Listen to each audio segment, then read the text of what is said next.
El sentido de la vida radica en encontrarle un propósito. ¿Qué es lo que impulsa a un ser humano a seguir adelante? La respuesta más clara a esta pregunta tal vez se halle en los escenarios más desoladores. El psiquiatra, filósofo y escritor austríaco Viktor Frankl pasó 3 años en 4 campos de concentración diferentes. Estaba a merced de crueles guardias nazis y de los llamados capos, prisioneros con privilegios especiales que colaboraban voluntariamente con los nazis y en muchos casos se mostraban aún más brutales que sus opresores. Los prisioneros del campo vivían expuestos constantemente al hambre, enfermedades, trabajos forzados y la amenaza constante de castigos o ejecuciones. No existía la libertad. Los prisioneros eran tratados como un rebaño indefenso, golpeados y humillados por sus captores, despojados de toda dignidad humana. En un lugar tan infernal como un campo de concentración, donde te quitan todo lo que posees y la muerte parece inminente, ¿qué motivos puede haber para seguir viviendo? ¿Existe alguna razón para no rendirse? Y si somos capaces de entender ese sentido, esa luz en la oscuridad, podemos superar incluso los momentos más insoportables. Según Frankl, no son el placer, el éxito ni el poder lo que mueve a las personas. En el fondo, lo que las impulsa es encontrar algo, un propósito, un significado por el cual vivir e incluso morir. ¿Cuál es el propósito de mi vida? ¿Cuál es el significado de todo esto?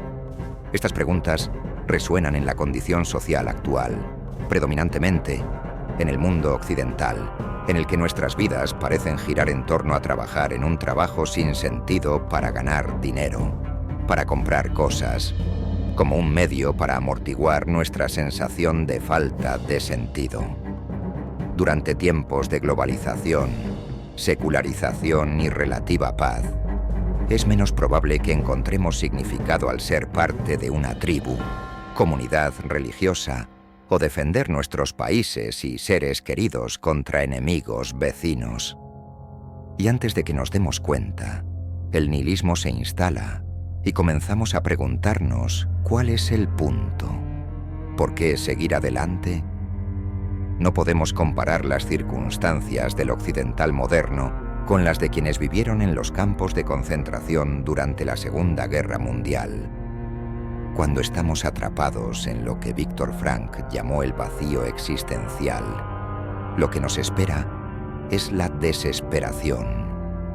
Durante sus días en los campos de concentración, notó una división entre 2 tipos de personas: aquellos que habían renunciado a la vida y aquellos que no lo habían hecho. El segundo grupo tenía más probabilidades de sobrevivir. ¿Cuál era la diferencia? Sencillamente un sentido de significado, o más específicamente, el descubrimiento de un propósito en sus condiciones de vida insoportables. Un día, rechazó la oportunidad de escapar del campo para quedarse con sus pacientes. No estaba motivado por dinero, estatus, poder o incluso libertad. Su propósito en ese momento era cuidar de sus semejantes y no abandonarlos. Era tan importante para él que estaba dispuesto a morir por ello. Su vida se había convertido en un sacrificio de significado profundamente importante. Por otro lado, Frank escribió sobre aquellos que colapsaron bajo las duras condiciones del campo. Siempre tenían el mismo razonamiento para rendirse. Este escribió en un momento: ya no hay nada más que esperar de la vida. Víctor escribió sobre un prisionero que había soñado con el fin de la guerra y su liberación. Su sueño también reveló la fecha en la que ocurriría la liberación. Esta fecha fue el 13 de marzo de 1945. Estaba lleno de esperanza, pero cuando finalmente pasó el 13 de marzo, nada sucedió. Como la profecía del prisionero era ingenua y no tenía propósito dentro del contexto de su encarcelamiento, quedó sumido en la decepción. pero al observar las circunstancias horribles y desesperadas en las que algunas personas se encuentran, es justo esperar que encuentren significado. ¿No son algunas situaciones simplemente demasiado abrumadoras, tanto que eliminan la responsabilidad de elegir? Cuando la guerra terminó, Víctor reflexionó sobre la validez de la libertad humana durante los horrores de los campos de concentración. Así que siempre tenemos una elección. Frank escribió: nosotros que vivimos en campos de concentración, podemos recordar a los hombres que caminaron por las barracas reconfortando a otros, regalando su último pedazo de pan. Esta libertad es elegir la actitud en cualquier conjunto de circunstancias y posteriormente elegir su propio camino. Los despiadados capos sin moral, los guardias sádicos nazis sin respeto por la vida humana, los prisioneros que perdieron la voluntad de vivir, los guardianes que intentaron ayudar a los reclusos, aquellos que encontraron significado en el sufrimiento más profundo, todos eran responsables de sus elecciones de vida. Por lo tanto, independientemente de lo terrible que sea la vida, aún podemos y debemos decidir en qué dirección vamos. ¿Acaso elegimos traicionar a nuestra gente y cometer actos brutales para escapar de la tortura y la muerte en los campos de concentración? ¿Acaso elegimos sucumbir a la presión del grupo y a ideologías odiosas? ¿Acaso elegimos abrazar una mentalidad nihilista y destructiva debido a vivir en una sociedad consumista que parece espiritual y moralmente quebrantada? ¿Acaso elegimos convertirnos en juguetes de nuestras circunstancias? Según Frank, la libertad espiritual que tenemos, una libertad que no puede ser arrebatada, hace que la vida sea significativa y con propósito.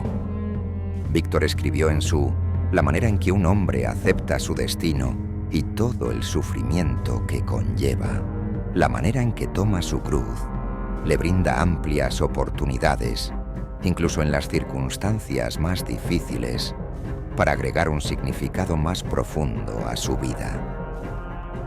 Imagina tener que levantarte de la cama cada mañana sin un objetivo significativo a largo plazo. La única razón por la que te levantes es porque tienes que ir a trabajar y participar en actividades que no te gustan, solo para respaldar financieramente una existencia sin sentido y los muchos placeres sin sentido para sobrellevarla. Culpas a tu pasado, a tus padres, a las circunstancias e incluso a tus genes por no tener nada a favor, pero en realidad aún puedes trascender tu situación y encontrar un propósito a pesar de cualquier situación externa. Especialmente en la era actual, hay una tendencia a centrarse en el dinero, el estatus, el poder y el placer en lugar de una vida significativa. Pero según Víctor, estas búsquedas son formas de lidiar con un vacío existencial. En una sociedad altamente preocupada por buscar placer y alcanzar la riqueza, a menudo es difícil darse cuenta de que estas búsquedas no llenan nuestro vacío existencial y son solo sustitutos baratos de lo que realmente importa. No hay nada malo con la felicidad, ya que la felicidad es probablemente el estado mental más agradable y el eventual subproducto de seguir. Como vemos, un ser humano no está en busca de la felicidad, sino más bien en busca de una razón para ser feliz. Por último, mediante la actualización del potencial de significado inherente y latente en una situación dada. Según Frank, el éxito también debe surgir y no ser perseguido, ya que es el efecto secundario no buscado de la dedicación de uno a una causa más significativa. Entonces, parece que el significado está en la raíz de la felicidad y el éxito, y la falta de él en el corazón de la indulgencia y la adicción al placer, al dinero, a la fama y al poder. No hay un tipo de significado que sirva para todos en todo momento. Compara la búsqueda inútil de un significado general con una pregunta planteada a un campeón de ajedrez como ¿cuál es el mejor movimiento en el mundo? La respuesta a esto es que no hay ninguno. No podemos inventar el significado de nuestra existencia, pero podemos detectarlo. Como dijo Víctor, el significado es inherente y latente en una situación dada. Frank escribió que descubrimos el significado de la vida de 3 maneras. Primero, creando una obra o realizando una acción. Segundo, experimentando algo o encontrándonos con alguien. Tercero, adoptando la actitud hacia el sufrimiento inevitable. El primero radica en el logro y la realización, búsquedas creativas como escribir un libro, pintar, compartir historias sobre nuestros sufrimientos y experiencias de vida, o resolver los problemas actuales con inventos científicos y tecnológicos. Estas cosas pueden ayudar a los demás. Solo lo descubriremos cuando comencemos y nos involucremos con el mundo para que las necesidades de otras personas se hagan evidentes. El beneficio de hacer buenas acciones no necesita explicación, pero probablemente no tenga que ser grandioso. El segundo radica en la conexión que tenemos o encontramos con personas y cosas. La experiencia de la vida misma, preocuparse por el medio ambiente y sus habitantes, puede ser significativa en sí misma. Víctor Frank escribió la segunda manera de encontrar un significado en la vida es experimentando algo como la bondad, la verdad y la belleza, experimentando la naturaleza y la cultura o, por último, experimentando a otro ser humano en su singularidad, amándolo. En lugar de decirle qué hacer, preguntó qué habría sucedido si usted, doctor, hubiera muerto primero y su esposa tuviera que sobrevivir sin usted. Bueno, dijo el doctor, para ella esto habría sido terrible. Es más que seguro que hubiera sufrido bastante. Él ha sobrevivido y ahora la llora. No podemos devolver a los muertos. En muchas situaciones, como estar prisionero en un campo de concentración, no hay mucho que podamos hacer acerca de los factores externos. Cuando ya no podemos cambiar una situación, se nos desafía a cambiarnos a nosotros mismos, afirmó Frank. Al cambiar nuestra actitud, podemos convertir la adversidad en triunfo. La filosofía de Víctor Frank podría resumirse así: encontrar algo por lo que vivir e incluso morir transforma una existencia sin sentido y desesperada en una vida que vale la pena vivir, independientemente de las circunstancias.